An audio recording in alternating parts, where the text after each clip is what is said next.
Hello everyone, welcome back to our channel. Plus a fifth semester Odia Honors Core 11 Unit 1 ର ଗୋଟେ selected question with answer discussion କରିବା. First ଆମେ selection question with answer discussion କରିଦେବା ପରେ ମୁଁ selection questions provide କରିଦେବି.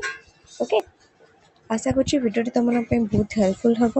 Video ଭଲ ଲାଗିଥିଲେ ଲାଇକ୍ କମେଣ୍ଟ ସେୟାର କରିବାକୁ ବିଲକୁଲ ବି ଭୁଲିବନି. ଚାଲ ଦେଖିବା question କ'ଣ ଅଛି. ଗୋଟେ ପ୍ଲେଲିଷ୍ଟ ଅଛି plus three fifth semester Odia ଅନର୍ସର ସେ ଯେ ପ୍ଲେଲିଷ୍ଟକୁ ଗଲେ ତୁମେ ସବୁକିଛି ସିଲେକ୍ସନ୍ କ୍ୱେଶ୍ଚନ୍ସ ୱିଥ୍ ଆନ୍ସର୍ସ ସବୁ ଆଭେଲେବୁଲ୍ ହେଇଯିବ ତୁମମାନଙ୍କ ପାଇଁ. ଓକେ, ୱିଥ୍ ସିଲାବସ୍ ସହିତ. କ୍ୱେଶ୍ଚନ୍ ଅଛି କ'ଣ, ଆତ୍ମଜୀବନୀ ଗ୍ରନ୍ଥ ମୋ ସମୟରେ ଓଡ଼ିଶା ଆଧାରରେ ଲେଖକଙ୍କ ବାଲ୍ୟ ଜୀବନ ଓ ତତ୍କାଳୀନ ପଲ୍ଲୀ ସମାଜର ଏକ ସମୀକ୍ଷା କର. ହେଲା, ଆତ୍ମଜୀବନୀ ଗ୍ରନ୍ଥ ହେଉଛି କେଉଁଟା ନା ମୋ ସମୟରେ ଓଡ଼ିଶା. ସେଥିରେ ଲେଖକ ଯେଉଁ ରହିଛନ୍ତି କିଏ ନା କୃଷ୍ଣଚନ୍ଦ୍ର ପାଣିଗ୍ରାହୀ ତାଙ୍କର ବାଲ୍ୟ ଜୀବନ ତାଙ୍କ ତତ୍କାଳୀନ ପଲ୍ଲୀ ସମାଜର ବିଷୟରେ ଆଲୋଚନା କରିବା ପାଇଁ କୁହାଯାଇଛି. ଫାର୍ଷ୍ଟ ଆମେ ଦେଖିବା, ମୁଁ ଫାର୍ଷ୍ଟରୁ କହିଛି ଯାହା ବି ଲଙ୍ଗ୍ କ୍ୱେଶ୍ଚନ୍ ଲେଖିବ 8 ମାର୍କ୍ସ ଓ 5 ମାର୍କ୍ସ ତିନିଟା ପାର୍ଟରେ ତାକୁ ଡିଭାଇଡ଼ କରିକି ଲେଖିବ. ଫାର୍ଷ୍ଟ ଲେଖିବ ଇଣ୍ଟ୍ରୋଡକ୍ସନ୍ ବା ଉପସଂହାର, ଦେନ୍ ମଝିରେ ଲେଖିବ ବଡି ପାର୍ଟସ୍ ଯାହାର ମୁଖ୍ୟ ବିଷୟବସ୍ତୁ ରହିଲା, ଦେନ୍ ତାପରେ ରଖିବ କନକ୍ଲୁଜନ୍ ବା ଉପସଂହାର ନିଷ୍କର୍ଷ ଯେଉଁଟାକି ଆମେ କହୁ.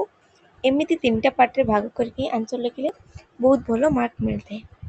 ବୁଝିଲା. ଇଣ୍ଟ୍ରୋଡକ୍ସନ୍ କ'ଣ ଲେଖିବ ନା ମୋ ସମୟରେ ଓଡ଼ିଶା ହେଉଛି ବିଶିଷ୍ଟ ଐତିହାସିକ ଡକ୍ଟର କୃଷ୍ଣଚନ୍ଦ୍ର ପାଣିଗ୍ରାହୀଙ୍କ ଏକ ସୁନ୍ଦର ଆତ୍ମଜୀବନୀ ପୁସ୍ତକ. ହେଲା, ମୋ ସମୟରେ ଓଡ଼ିଶା ଯେଉଁ ରହିଛି ଆତ୍ମଜୀବନୀଟା ସେଟା କାହାର ପୁସ୍ତକ ନା କୃଷ୍ଣଚନ୍ଦ୍ର ପାଣିଗ୍ରାହୀଙ୍କର. ଏହି ବହିରେ ସେ ନିଜ ପିଲାଦିନର କଥା ଏବଂ ସେତେବେଳେ ଗାଁ ଗହଳିର ସମାଜ କେମିତି ଥିଲା ତାହାର ଏକ ସହଜ ଓ ସରଳ ଚିତ୍ର ଦେଇଛନ୍ତି. ହେଲା, କିଏ ନା କୃଷ୍ଣଚନ୍ଦ୍ର ପାଣିଗ୍ରାହୀ କ'ଣ କରିଛନ୍ତି ନା ତାଙ୍କ ପିଲାଦିନ କଥା ଏଥିରେ ବର୍ଣ୍ଣନା କରିଛନ୍ତି. ତାଙ୍କ ପିଲାଦିନ ବେଳରେ କେମିତି ଗାଁ ଗହଳିର ସମାଜ ଥିଲା ସେ ବିଷୟରେ ବହୁତ ସରଳ ଭାବରେ ଦର୍ଶାଇଛନ୍ତି.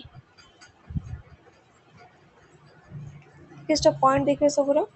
ଲେଖକଙ୍କ ବାଲ୍ୟ ଜୀବନ କିପରି ଥିଲା ବା ତାଙ୍କ ପିଲାଦିନ ସଂଘର୍ଷ କିପରି ଥିଲା ଦେଖିବା. ଗରିବ ପରିବାର. ଲେଖକଙ୍କ ପିଲାଦିନ ମୟୂରଭଞ୍ଜ ଏକ ଛୋଟ ଗାଁରେ କଟିଥିଲା. ଲେଖକଙ୍କ ଯେଉଁ ପିଲାଦିନ କେଉଁଠି କଟିଥିଲା ନା ମୟୂରଭଞ୍ଜର ଗୋଟେ ଛୋଟ ଗାଁରେ କଟିଥିଲା.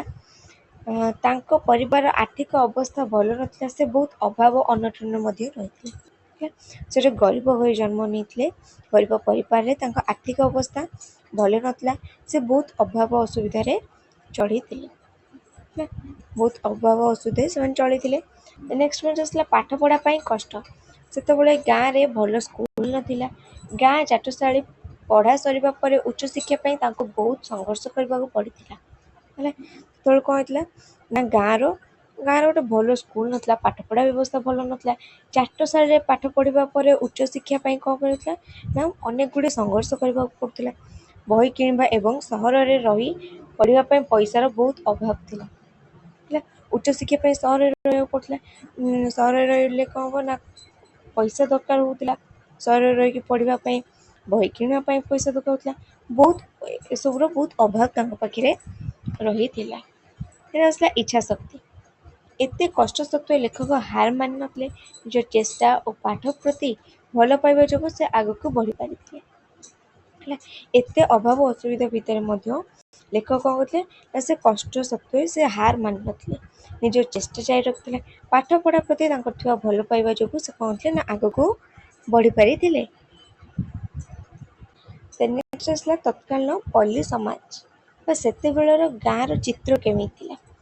ଲେଖକ ସେ ସମୟରେ ପ୍ରାୟତଃ 100 ବର୍ଷ ତଳର ଗାଁ ସମାଜ ଭଲ ଓ ମନ୍ଦ ଦୁଇଟି ଯାକ ଦିଗକୁ ସରଳ ଭାବେ ବୁଝାଇଛନ୍ତି. ଲେଖକ କ'ଣ କରିଛନ୍ତି ନା ତାଙ୍କ ବେଳର ଯେଉଁ ଗାଁ ଥିଲା ସେତେବେଳର ଭଲ ଦିଗକୁ ଦେଖାଇଛନ୍ତି, ଖରାପ ଦିଗକୁ ମଧ୍ୟ ଦେଖାଇଛନ୍ତି. ଭଲ ଦିଗ କ'ଣ ରହିଛି ନା ସରଳତା ଆଉ ସ୍ନେହ. ଗାଁର ଲୋକମାନେ ବହୁତ ସରଳ ଥିଲେ, ସେମାନଙ୍କ ମଧ୍ୟରେ ଛଳନା ନଥିଲା, ବିପଦ ଆପଦରେ ସମସ୍ତେ ସମସ୍ତଙ୍କୁ ସାହାଯ୍ୟ କରୁଥିଲେ. ସେତେବେଳେ ଯେଉଁ ଗାଁର ଲୋକମାନେ ଥିଲେ ବହୁତ ସରଳ ଥିଲେ, ନିଷ୍ପାପ ଥିଲେ, ହେଲା, ସ୍ନେହୀ ଲୋକମାନେ ମଧ୍ୟ ଥିଲେ. ସେମାନଙ୍କ ମଧ୍ୟ କୌଣସି ପ୍ରକାର ଛଳନା ନଥିଲା, ବିପଦ ଆପଦରେ ସମସ୍ତଙ୍କୁ ସାହାଯ୍ୟ କରୁଥିଲେ. ଆସିଲା କ'ଣ ନା ପର୍ବପର୍ବାଣି. ଗାଁରେ ରଜ, ଚିତାଲାଗି ଅମାବାସ୍ୟା, ମାଣବସା ଗୁରୁବାର ଆଦି ପର୍ବ ସମସ୍ତେ ମିଶି ଆନନ୍ଦର ସହ ପାଳନ କରୁଥିଲେ. ଏହା ଲୋକଙ୍କୁ ଏକାଠି କରି ରଖୁଥିଲା. ବିଭିନ୍ନ ପ୍ରକାର ପର୍ବପର୍ବାଣି ଗାଁର ଲୋକମାନେ କ'ଣ କରୁଥିଲେ ନା ଏକାଠି ମିଶିକି ହିଁ ପାଳନ କରୁଥିଲେ, ଯାହାକି ଲୋକଙ୍କୁ ଏକାଠି ରଖିବାରେ ସେଟା ସାହାଯ୍ୟ କରୁଥିଲା। ଦେନ୍ ନେକ୍ସଟ ଆସିଲା କ'ଣ ନା ମନ୍ଦ ଦିଗ। ମନ୍ଦ ଦିଗ କ'ଣ ନା ଜାତି ପ୍ରଥା। ସେତେବେଳେ ସମାଜରେ ଛୁଆଁ ଅଛୁଆଁ ଭେଦଭାବ ବହୁତ ଅଧିକା ଥିଲା। ଛୁଆଁ ଅଛୁଆଁ ଭେଦଭାବ ବୈଷମ୍ୟ ବହୁତ ମାତ୍ରାରେ ରହିଥିଲା। ତଳ ଜାତିର ଲୋକଙ୍କୁ ଅତି ଦୟନୀୟ ଭାବେ ଦେଖାଯାଉଥିଲା ଏବଂ ନିୟମ ଭାଙ୍ଗିଲେ ସମାଜରୁ ବାସନ୍ଦ କରାଯାଉଥିଲା। ହେଲା, ସେତେବେଳେ କ'ଣ ହଉଥିଲା ନା ଜାତିର ଲୋକଙ୍କୁ ଅତି ଦୟନୀୟ ଭାବେ ଦେଖାଯାଉଥିଲା। ସେମାନେ ଯଦି କିଛି ନିୟମ ଭାଙ୍ଗୁଥିଲେ, କୌଣସି ପ୍ରକାର ନିୟମ ଭାଙ୍ଗୁଥିଲେ, ତାଙ୍କୁ ସମାଜକୁ କ'ଣ ହଉଥିଲା ନା ବାସନ୍ଦ କରାଯାଉଥିଲା। ଦେନ୍ ନେକ୍ସଟ ଆସିଲା କ'ଣ ନା ଅନ୍ଧବିଶ୍ୱାସ। ଗାଁ ଲୋକେ ଶିକ୍ଷିତ ନଥିବାରୁ ଭୂତ ପ୍ରେତ, ଡାହାଣୀ ଓ ଗୁଣି ଗାରେଡ଼ି ଉପରେ ବିଶ୍ୱାସ କରୁଥିଲେ। ସେତେବେଳେ କ'ଣ ଥିଲା ନା ଅଧିକ ବିଶ୍ୱାସ ଲୋକମାନେ ଅନ୍ଧବିଶ୍ୱାସରେ ଲୋକମାନେ ପୁରା ବୁଡ଼ିକି ରହିଥିଲେ। ଭୂତ ପ୍ରେତ, ଡାହାଣୀ, ଗୁଣି ଗାରେଡ଼ି ଉପରେ ଅଧିକାଂଶ ବିଶ୍ୱାସ କରୁଥିଲେ। ଦେହ ଖରାପ ହେଲେ ଡାକ୍ତରଖାନା ନ ଯାଇକି ସେମାନେ କ'ଣ କରୁଥିଲେ ନା ଓଝା ପାଖକୁ ଯାଉଥିଲେ। ଯେଉଁମାନେ ଗୁଣି ଗାରେଡ଼ି କୁହନ୍ତି ସେମାନଙ୍କ ପାଖକୁ ଯାଉଥିଲେ। ସେମାନେ ଭାବୁଥିଲେ ଯେ ଗୁଣି ଗାରେଡ଼ି ଦ୍ୱାରା ଦେହ ଖରାପଟି ଭଲ ହେଇଯିବ, ଯାହା ବି ରୋଗ ହେଇଥିବ ଭଲ ହେଇଯିବ। ହେଲା, ନେକ୍ସଟ ପଏଣ୍ଟ ଆସିଲା ଚାଷ ଉପରେ ନିର୍ଭର। ଲୋକମାନେ ସମ୍ପୂର୍ଣ୍ଣ ରୂପେ ଚାଷ ଉପରେ ଚଳୁଥିଲେ। ବର୍ଷା ନହେଲେ ବା ମରୁଡ଼ି ପଡ଼ିଲେ ଗାଁରେ ଖାଇବାକୁ ମିଳୁନଥିଲା ଆଉ ଦୁର୍ଭିକ୍ଷ ଦେଖାଯାଉଥିଲା। ଲୋକମାନେ କ'ଣ ଥିଲେ ନା ସମ୍ପୂର୍ଣ୍ଣ ରୂପେ ଚାଷ ଉପରେ କ'ଣ ହଉଥିଲେ ନା ଚଳୁଥିଲେ। ଚାଷ ଉପରେ ନିର୍ଭରଶୀଳ ସେମାନେ ଥିଲେ। ବର୍ଷା ନହେଲେ ବା ମରୁଡ଼ି ପଡ଼ିଲେ ଗାଁର ଲୋକମାନେ କ'ଣ ହଉଥିଲେ ନା ଖାଇବାକୁ ପାଉନଥିଲେ ଏବଂ ଦୁର୍ଭିକ୍ଷ ମଧ୍ୟ ଦେଖାଯାଉଥିଲା।